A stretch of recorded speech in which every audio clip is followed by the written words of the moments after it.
What's up, everybody? Hey, Tom Laird here, host of the Advice from a Call Center Geek podcast and founder of Expedia. For exceptional contact center outsourcing, trust Expedia. We're fully AI-driven, as all of you know, and can handle voice, email, chat, and all of your digital channels. Our 600-seat USA contact center is expert in healthcare, financial services, insurance, tech support, retail, and more. Experts on the NICE CX1 platform, we ensure seamless customer experiences. DM me or visit expediausa.com for more. This is Advice from a Call Center Geek, a weekly podcast with a focus on all things call center. We'll cover it all from call center operations, hiring, culture, technology, and education. We're here to give you actionable items to improve the quality of yours and your customers' experience. This is an evolving industry with creative minds and ambitious people like this guy. Not only is his passion call center operations, but he's our host. He's the CEO of Expedia Interaction Marketing Group and the call center geek himself, Tom Laird. Welcome back, everybody, to another episode of Advice from a Call Center Geek, the call center and contact center podcast. We try to give you some actionable items. I got some actionable items for you today to take back in your contact center, improve the overall quality, improve the agent experience, hopefully improve the customer experience as well. If you do not know me by now, my name is Tom Laird. I am the CEO here at Expedia Interaction Marketing and Expedia Digital. Got to say that now that we've kind of added that in. We are a 600-seat contact center outsourcer, and we're doing some things on the digital side that I can talk a little bit about as well. I hope everybody is rocking it. I wasn't planning on doing this today. Just got off a great podcast with with CX Live, and then have about a 45-minute window here. So I wanted to talk about this because I was really excited about getting this out. And I want to talk to you guys about ChatGPT. I know everybody loves the AI aspect of this. I want to give you some of the prompts that we have been playing around with, that we have been utilizing, that I personally use in the analytic piece, in the workforce management piece, in the overall operations of our contact center. I want to show you what we're doing with QA and trying to fully automate quality assurance using actual scorecards and talk that through a little bit. I did a full podcast on that a little bit ago, but I want to get a little bit deeper as we're a little bit more into this. I will have the physical prompts in the show notes when this is done. So if you guys want to play around with some of this stuff, you can. And let me dig right into this. So first thing is, the cleaner your data, and let me set this up. I'm going to do this as easy as possible, right? So this is for all of you. This is for the call center manager, the call center supervisor, the QA person, right? You need no programming for this. You don't need APIs for this, right? Everything here can be done in the chat, the 3.5 or the 4.0 on the desktop version. You don't need to be you can play around with this on your phone. Right. So I want to set the table with that up. This is for everybody. This isn't, some crazy in-depth behind the scenes stuff that you can do. We'll do a podcast on that because that's what we're doing for our QA piece. But for this, I want this to be for kind of everybody. Second of all, this is stuff that I actually use, right? I have played with this so much that it's become kind of part of me, even from the financial aspect. I'm a BPO. From the financial aspect, I don't know if any of you guys know this, but like if you have a budget at home, if you have, again, our financials, I just literally copy and paste the spreadsheet, throw the spreadsheet into ChatGPT and start hammering it with questions.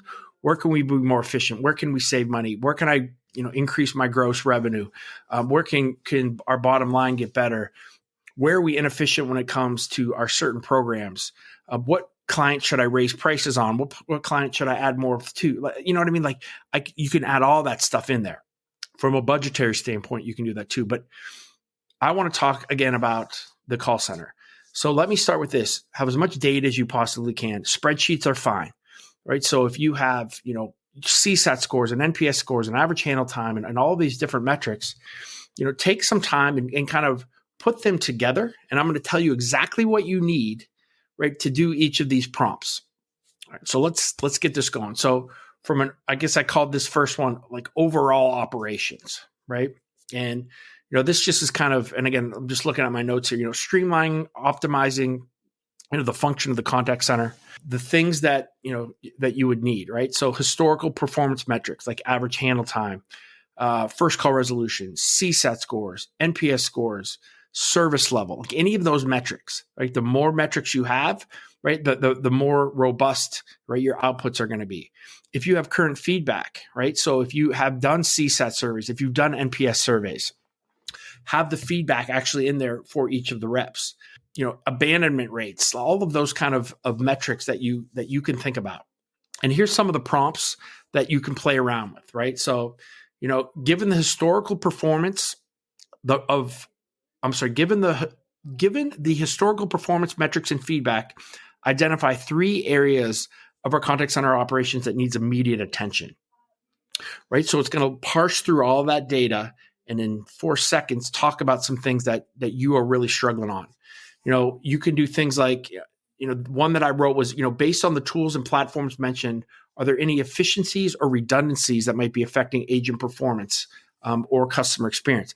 That goes especially back into all of your feedback from the customers and your CSAT scores. Considering hold times and abandonment rates, suggest strategies and what metrics should we really be looking at to improve these and improve the caller experience. So again, more high level, not really digging in the weeds. I'm going to dig in the weeds here in a second, but those are some things from a basic standpoint. At least it gets you thinking of the actual data that you're going to need. All right, let's talk about WFM. I think this is really cool. I know a ton of you guys are using spreadsheets for everything, right? So many contact centers from a QA standpoint, from a workforce management standpoint, from a staffing standpoint, are using spreadsheets. We have found this out in all the research we have done for our QA AI platform that we're trying to build out for everybody that specifically has spreadsheets. But workforce management is a huge piece of Excel, right? Is a huge piece of the contact center, especially for the smaller contact center. So, some of the things that you can utilize this for, if you do not know what an Erlang C calculator is, there's a lot of them on the internet, but it basically allows you to put in your handle time, your service level that you would like, put in the calls that you want per interval, and it will spit out the calculation that you need for the amount of headcount for each specific interval. But you can ask ChatGPT to do the same exact thing without doing that, and you can kind of make it a little bit more your own. So, if you need the hourly call volumes, right? You need the average handle time, shrinkage you can add in there as well, which you probably should, the service level, right? And then you can even add in your average wait time. And you can say things like, using the Erlang C formula and the data provided, calculate the optimal number of agents required per hour to meet our service level. And it's going to spit out by interval what you need. If you are struggling with trying to how to figure that out, if you're not really sure, even if you are using an Erlang C, this is a way that you can make it a little bit more your own. And you can even, make this even more specific to say, we also need to schedule our lunch between 11 and 1. 20% of our reps go at 11, 50% go at noon, and 30% go at 1 o'clock. And then have it then spit out all of that. So you can get almost as specific as you can in workforce management. Now, it's not a workforce management tool, but if you are a smaller contact center, it can be extremely powerful, right, to be able to utilize that as an Erlang C and as a workforce management tool. Another thing that you can utilize that I know some companies are building out in a robust standpoint, but the training aspect, right?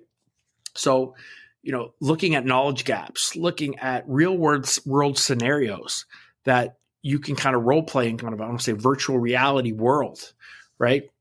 So again, if you have agent performance metrics, especially pre and post training, right? If you have any of those scoring, any of their surveys that you may take during training, if you have, getting feedback on what people struggle with, what are some of the topics that you make sure that you need to train and educate on, and what are some of the common customer complaints, right? And what are some of the real world scenarios that your agents face? And again, really cool, like prompt 1, given the performance metrics and post-training feedback, can you look at some of the current gaps in our training?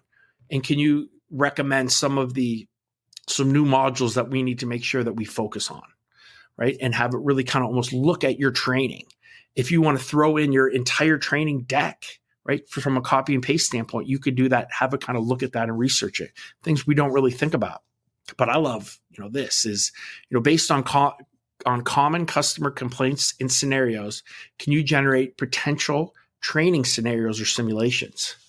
Right. And then you get to talk back and forth. And I know, there's a bunch of companies that are building this out like super robust. But, let's just say, hey, we have a scenario where, ChatGPT, there is a coaching scenario. We want to focus on a customer that does not want to give their social security card or I'm sorry, their number. Can you please role play that with our agent? Right. And then have the agent talk. The more robust you want to get with your prompt, you can say, hey, we have a 65-year-old male from Pennsylvania who is a little bit crotchety and does not want to give his social security number when we are verifying. We need to, if we cannot get the social security number, we need to verify 3 other pieces of information, which is ... Please take us through that scenario. And then boom, you have a built-in kind of scenario that you can have those conversations with a fake pretend customer. Really cool. Now, again, doing that just with chat now, voice is coming. But at this point, you could do this tomorrow, right, with a couple of your agents, which I think would be really cool. Let's talk about Agent Assist, right? And we know that Agent Assist is a huge tool, but we can kind of do this, the poor man's Agent Assist as well. If we're looking at, if we want to equip with our agents with instant, right, information, right? So we need to know, what are some of the questions, the most common questions that our customers are asking? What are some agent feedback and how they answer these challenging, issues? And what are some of the points of delay, right? Looking at, we always struggle with this. This is a question that we struggle to train with, and there's a lot of mute and hold during this, right? And then, ask, say, using the frequent customer queries and agent feedback, suggest a quick reference scripts or guidelines to assist our agents in resolving these issues. And you can kind of script them out. So that way, again, whether you have it in your database, they just have that information, it's a quick and easy way to create scripts. Because, you guys know this. Sometimes it takes forever. You got to go through marketing. You got to have people print things out. You have to have people think things through. And it just drags on forever. And I think that this is kind of an easy way for some very basic piece of information that you guys struggle with, that you see from a QA, from an analytics standpoint, that you can give some instant feedback and instant information. I think, that's really cool. Analytics, my baby, my favorite, right? You guys know that. So first things that you can do is, if you have any platform, so let's say you're a little bit bigger, we utilize and we build out our analytics, right? Using ChatGPT. ChatGPT, can you please give me all the categories, subcategories, trending keywords and phrases needed for a retail toy company that is looking to improve CSAT, NPS, and get any type of relevant marketing data that they can find to give to their sales teams. Right. And then it will build out the categories, the subcategories, the trending keywords, and the phrases that we can put in there. And now we're looking at all of that information. Right. And we don't have to look through all kinds of previous data to try to come up with some of those things. Now, if you've already started your analytics, right, you can print out all the trending keywords and phrases, throw that in there, make sure that you're asking for some specific things, and it will pop out, what are those keywords? What are those phrases? How many times was that said? Really, really cool. So again, anything that has to do with the data that you can get, trending keywords, trending phrases, really giving a in-depth report of what we do this for clients all the time. And we are using ChatGPT, where before we would just build this ourselves. So, I will take, our team will take all of the trending keywords and phrases, whether that's 2,000 of them or 1,500 of them or whatever that is.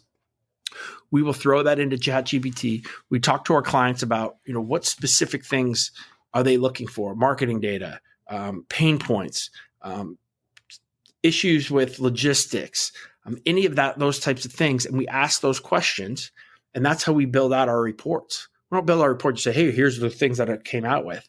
We say question, answers, question, answers, question, answers. Try to make it actionable. So if you have an analytics platform, you can make that stuff extremely actionable by asking ChatGPT to review all of those, those bubbles that we all love or hate, pulling all those out and having that really do analytics on your analytics, right? And it's made the tool extremely more useful for us from that standpoint. Really, really cool use case, really easy, really cheap. And I think I think it's pretty easy. QA. All right. So this is something, again, that I think I probably have the most amount of experience on now recently, as we are trying to build out a full QA platform, SaaS product for contact centers that are 50 seats and under that are using Excel spreadsheets. Having said that, you can do a lot of this stuff right now on your own, right? You can number one, have it review your scorecard, right? Talk about what the most important pieces of your culture or that the aspects of what that scorecard should be showing. So for example, ChatGPT, here's our scorecard, copy and paste it, throw it in. We want to focus on giving a high-end customer experience, on making our average handle time as short as possible, and creating as much value as we can for our customer while making sure that we have a cross-sell, upsell component, whatever this is. So whatever your aspects of what you want to do with your scorecard, it will rewrite or change the nuanced scorecard to make sure that you're hitting those things from your cultural aspect, right? We want to make sure that, again, to be able to use technology to figure this stuff out is amazing. And then the second thing is that, and we're doing this, is you can ask ChatGPT. Now you need the transcripts of the call, right? So this is a big issue.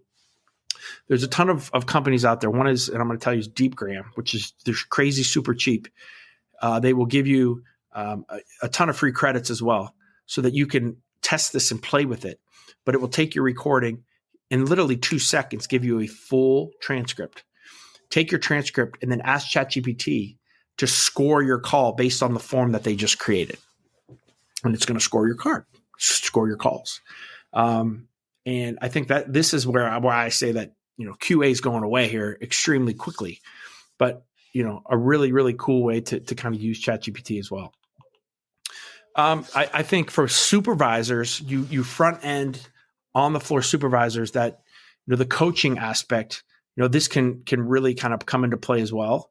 If we have some performance metrics on where agents are struggling on, whether it's CSAT, NPS, whether it's their QA, whether it is getting more specific, they're not listening for closing signals, they don't read a certain part of the disclosure all the time, they're not verifying the proper amount of information, getting that type of feedback, having notes that you've already typed up from previous coaching sessions with them, having 2 or 3 transcripts that kind of show this as well, right? And then you don't even need the transcript if you want to just utilize, like, hey, listen, here's the last 15 times I talked to this agent.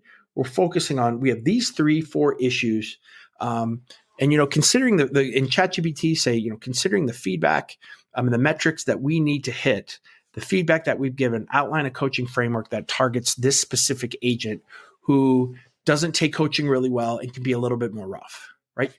Put all that in there. It will give you some really good, at least, thoughts and outputs to kind of figure that out. Provide actionable steps or exercises that coaches can employ to make specific changes to agents that are not doing X, right? All of this stuff that can help your training aspect. It can get really specific with some tips and tactics. You can ask it to use specific coaching methods, right? There's the GROW method. There's the Oscar method, all of those. Take a transcript and say, hey, can you please use the Oscar method, look at this call, and give me coaching points to talk to my agents about, right? It will do that for you, and it will do that instantly, and it's really on point. It's really, I think, really helped, a lot of the coaching aspects of what we're doing. And then I want to talk to you guys too then about the hiring aspect. And let me get to my notes here on hiring. Okay. A lot of you guys do exit interviews, and you kind of keep track of all that stuff, right? But if you can put that into an Excel and ask ChatGPT, hey, what are the main reasons? What are the top 5 reasons that agents are leaving our organization? And can you give me 3 or 4, tips to improve that, to improve our retention, right? Have it look through, any type of data that you have on why agents are struggling.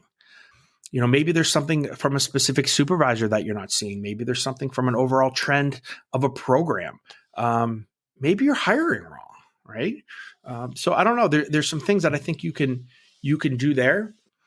Looking at the agents that work as well, right? So looking at the the best agents that you have and kind of talking through some of the feedback things that you've given them. How is that agent looking at kind of their reviews? Why are they good?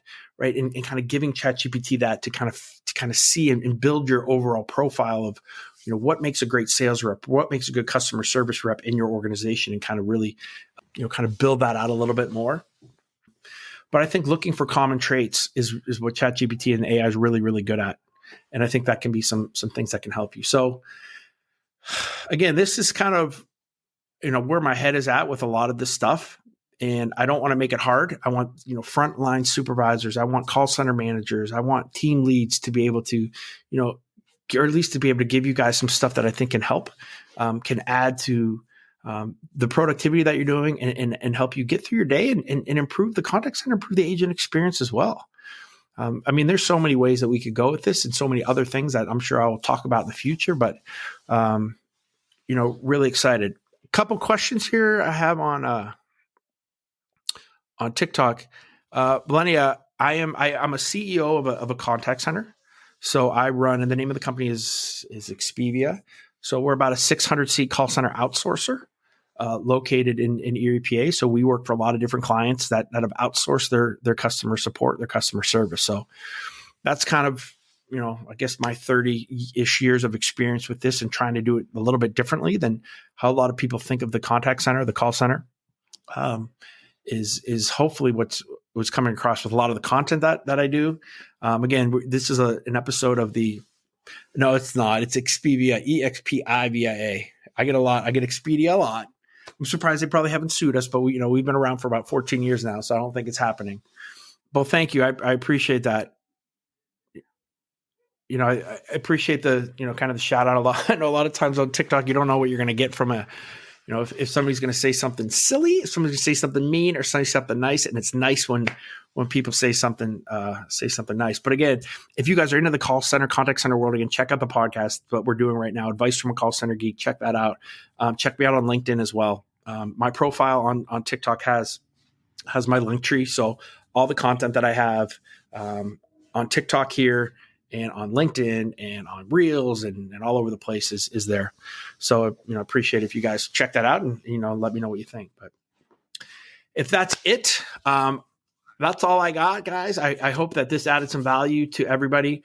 I think that, I did not really announce this. I just kind of had some extra time through this up here. So I know there wasn't a lot of people live here on LinkedIn, but I think that this one will get some traction here as we go in kind of post-production. And I'm excited to see how this one goes. So thank you guys. I'm going to hang out here on TikTok, but LinkedIn, we'll see you guys.